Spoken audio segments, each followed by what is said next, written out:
Alrighty, guys, we are now 8-0 in our last 8 extra daily bets on my website. And the only way to access those plays is to sign up for my extra daily bet on patreon.com/BrockPage. It's only going to cost you just $2.99. And you're going to get access to that membership on my website for the next 30 days. The math works out to be just 9 cents a day over the course of 30 days. It's absolutely ridiculous. It's way too cheap. I don't know why I give it out that cheap. It's stupid. Most other, handicappers, they charge like a couple $100 for a day of service. I'm charging like pennies on the dollar. But wait, there's more, because I just love giving away the house for nothing. I'm also going to include my daily best play for you absolutely free. It's going to be included with your purchase of the extra daily bet. Wow, why do I even do this? Just giving it away for nothing. Now you may be wondering what the difference is between, let's move on. Let's take a quick time out. Got to welcome you to the video here today for Saturday, January 21st, 2023. My name is Brock Page. I've been doing sports picks on YouTube since 2016. I also sell my personal plays on patreon.com/BrockPage. Where once again, guys, I'm currently 8-0 in my last 8 extra daily bets on that site. Now, guys, real quick, if you find yourself enjoying these videos every day and you want to show support, you're more than welcome to do that. I will graciously accept.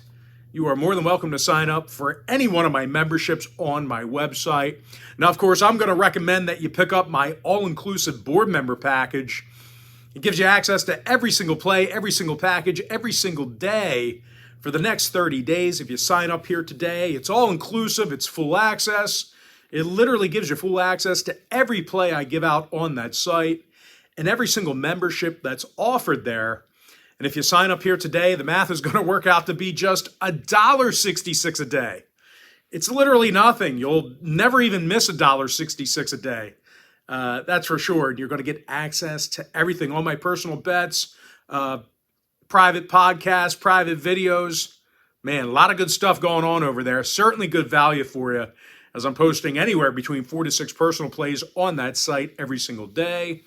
It's a safe and secure website, so if you're serious about sports betting, I strongly suggest you at least consider it. And of course, if you want to show support, but not to the extent of the board member package, but you just want to show some kindness towards me, well, I've got many smaller, lesser expensive packages on that site you can sign up to as well, including that red-hot extra daily bet membership. And with that, guys, let's go ahead and dive into some free content.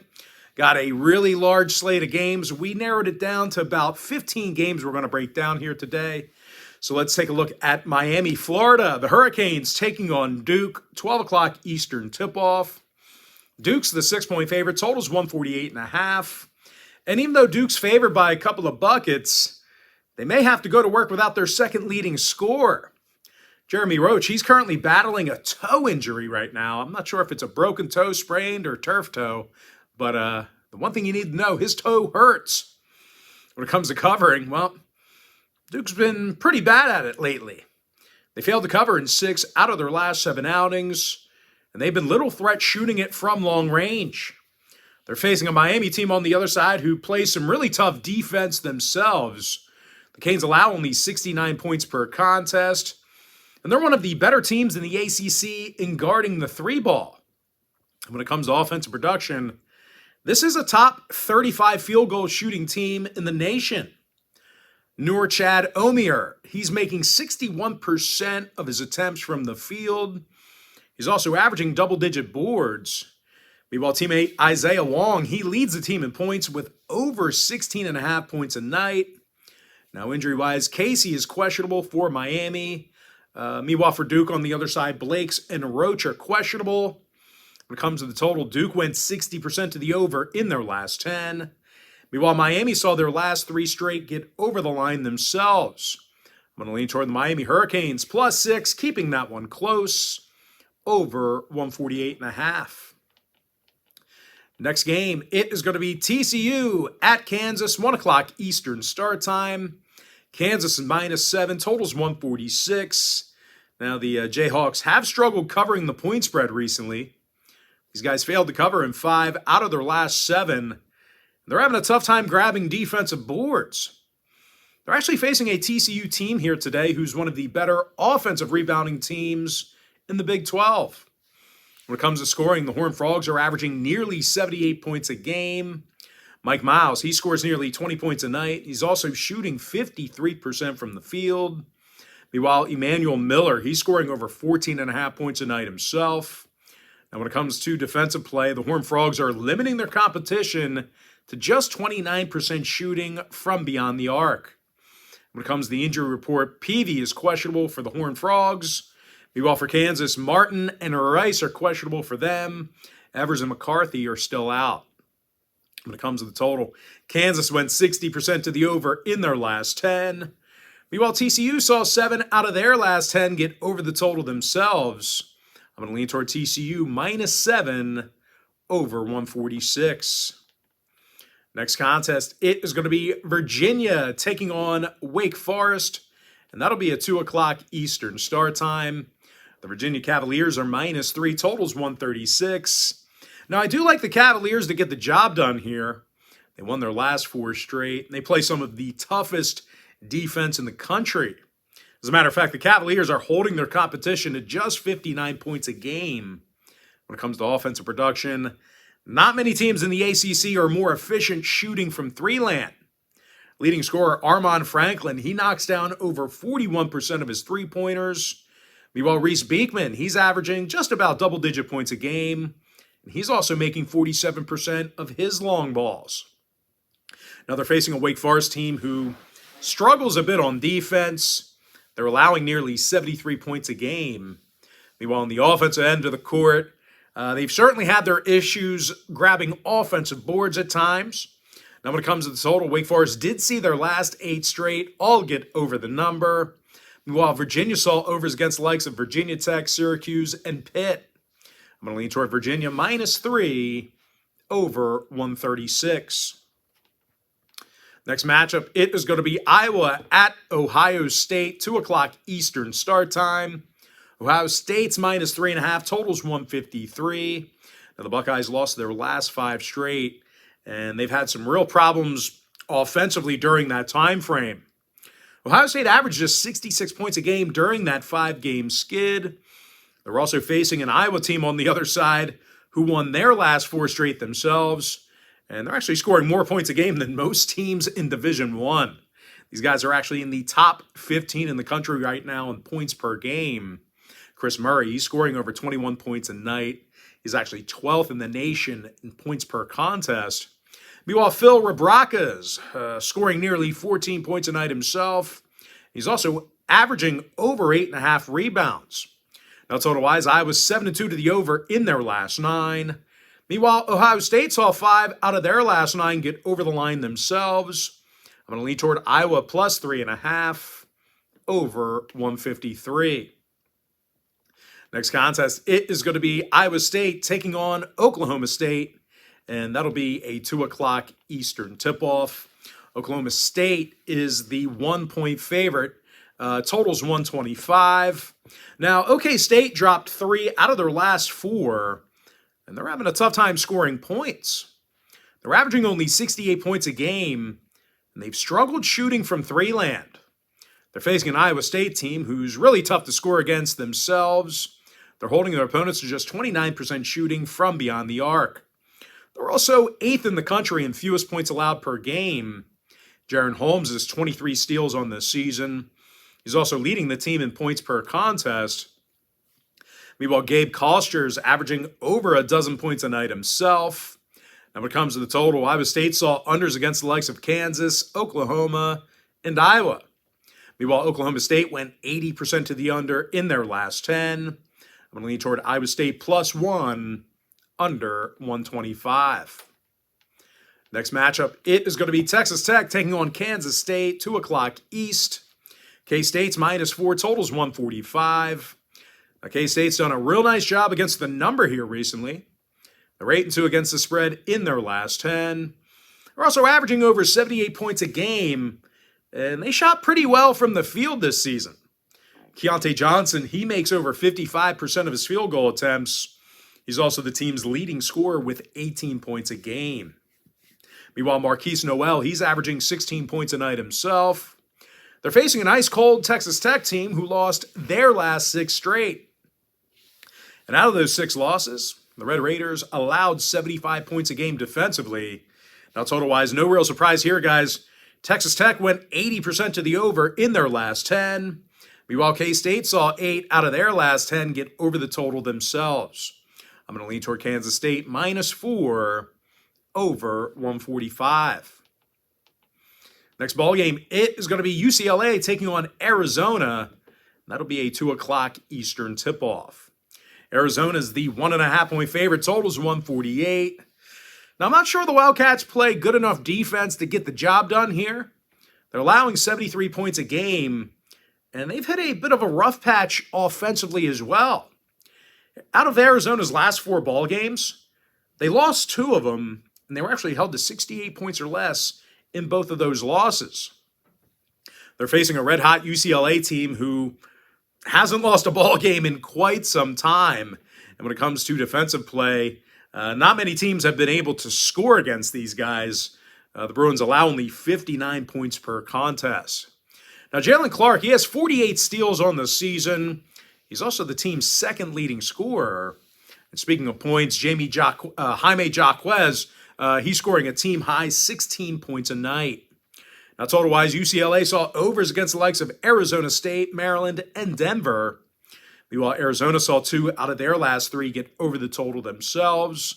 I'm going to lean toward UCLA +1.5 over 148. Next contest, it is going to be Texas A&M taking on Kentucky, and that'll be a 2 o'clock Eastern tip-off. Kentucky, they are -5. Total's 136.5. Now, I don't think Kentucky gets the job done here. They failed to cover in 8 out of their last 10, really struggling against the number this year. And they've actually been, pretty bad shooting from the foul line. Kentucky's making just 68% of their free throws. And they're going to need all those. They're going to need every one of those free throws because they're facing a Texas A&M team who, kind of doesn't let you get to the hoop. The Aggies are holding their opponents to just 39% shooting from the field. And no real shock, A&M's also a top 20 defensive rebounding team. So really looking to isolate Oscar Tshiebwe underneath the basket. Now, scoring-wise, Wade Taylor averages over 15 points a night. That's a team high for A&M. Meanwhile, Tyrese Radford averages a dozen points a game himself. Now, total-wise, Texas A&M went 70% to the under in their last 10. Meanwhile, Kentucky saw unders against the likes of Tennessee, Alabama, and UCLA. I'm going to lean toward Texas A&M +5 under 136.5. Next matchup, it is going to be Tennessee taking on LSU, and that'll be a 4 o'clock Eastern start time. Tennessee's the 11.5-point favorite. Total's 131 and a hook, and normally I wouldn't cover a game just because it's just such a high point spread, but I do think the Vols can get the job done here. I hate this massive number in a conference game on the road, but I actually think the Vols might cover in this spot. They're leading the NCAA in guarding the three-pointer, and they also have the lowest defensive field goal percentage in the entire country as well. So they're in the top in the country in both of those categories. I figure I break down the game and just mention that to you, even for future reference. It's really hard to score against these guys. Santiago Vescovi has 35 steals on the season. He's also the team's leading points getter. Meanwhile, Olivier Kamwa, Zakai Ziegler, and Jules Phillips, they're all averaging over double-digit points a game respectively, so plenty of scores for the Vols as well. They're facing an ice-cold LSU squad who lost their last 5 straight. When it comes to covering the point spread, these guys failed to cover in 7 out of their last 9. Now, one of their biggest issues has been offensive production. The Tigers are being held to just 68 points a game this year. When it comes to the injury report, Hill and Williams are still out for LSU. Meanwhile, for Tennessee, Plavsic is questionable. When it comes to the total, Tennessee saw unders against the likes of Kentucky, Ole Miss, and Arizona. Meanwhile, LSU went 70% to the under in their last 10. I'm going to lean toward Tennessee -11.5 under 131 and a hook. Next game, it is going to be Baylor, Oklahoma, 4 o'clock Eastern start time. Baylor's the 2-point favorite. Total's 142 and a half. Now, it does look like Baylor's getting back on the right track here. They won their last 3 straight, and they're almost in the top 25 in the country in defensive rebounding. Now, when it comes to offensive production, not many teams in the Big 12 are scoring more than these guys.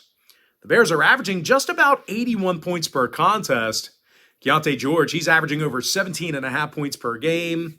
Adam Flagler, he's also drilling over 45% of his three-pointers. Now, they're facing an Oklahoma team who lost 4 out of their last 6, and they certainly have a tough time getting on the scoreboard. The Sooners have been getting held to only 68 points a game for the entire year.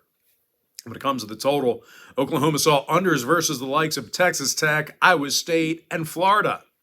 Meanwhile, Baylor saw 5 out of their last 9 stay under the line themselves, throwing out that Texas Tech game. I'm going to lean toward Baylor -2, under 142 and a half. Next contest, it is going to be Marquette at Seton Hall, 4 o'clock Eastern tip-off. Marquette's the 1.5-point favorite. Total's 143. Now, Marquette got the W in 8 out of their last 10. They're one of the best scoring teams in the country.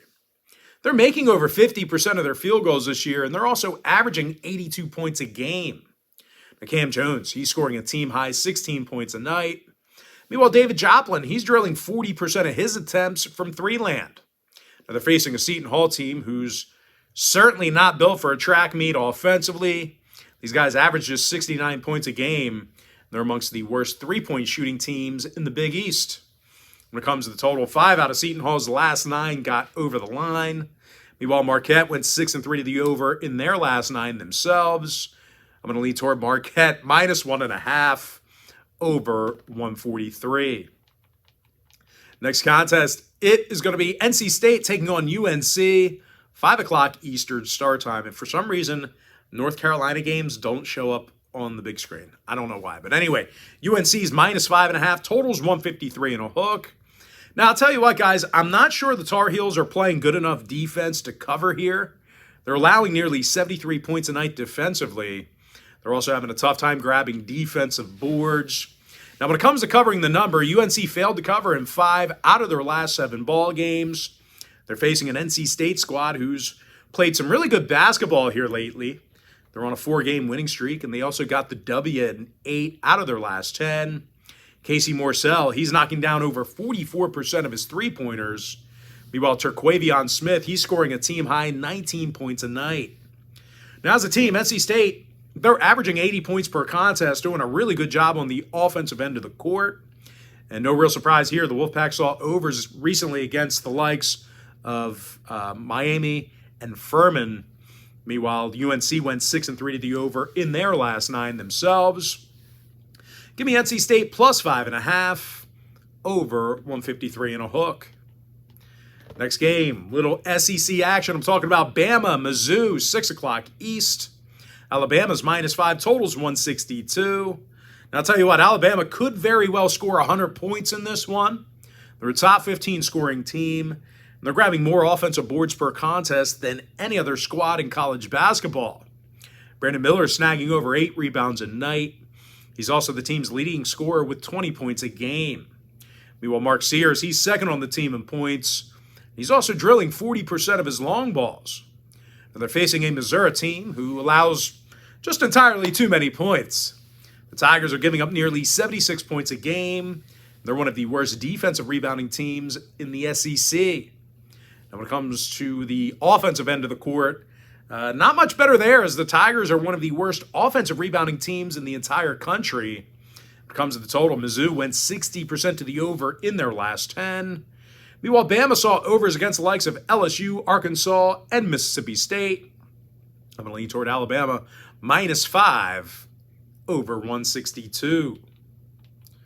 Next matchup, it is going to be Va Tech taking on Clemson, 6 o'clock Eastern tip-off. Clemson's -2, totals 141.5. And as good as Clemson's been, they may have to go to work without second leading scorer Chase Hunter. He's good for 14 points a game and over 40% shooting from three-land, currently listed as questionable. And even though there's really not much you can say bad about Clemson right now, they did fail to cover recently against the likes of Wake Forest, Louisville, and Loyola Chicago.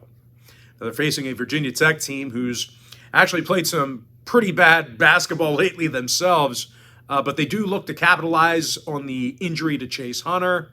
When it comes to defensive play, the Hokies, they've been pretty tough to score against at times. They're allowing just 66 points per contest this year. And they do a nice job of guarding the three-pointer. Now, Justin Mutz, he leads the team with 28 steals on the season. The senior's also averaging over 13 points a game. And speaking of points, Sean Padula is averaging a team-high 16 points per contest. Now, total-wise, Va-Tech saw unders against the likes of NC State, Clemson, and Dayton. Meanwhile, Clemson saw 3 out of their last 6 stay under the total themselves. Give me Va-Tech +2, under 141.5. And with that, guys, we're going to jump into our next and final matchup for the video. It is going to be Texas at West Virginia, 6 o'clock Eastern start time. West Virginia's -1, totals 145.5. Now, I do think Texas gets the job done away from home here. They got the W in 8 out of their last 10 ball games. They're also scoring a whole lot of points. They're averaging 81 points a night. They're in the top 30 in the country in field goal shooting. Marcus Carr scores a team-best 17 points a game.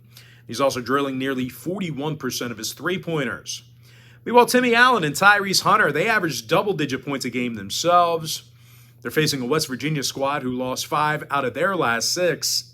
They gave up a whole lot of points in the process. When it comes to the total in this one, West Virginia went 60% to the over in their last 10.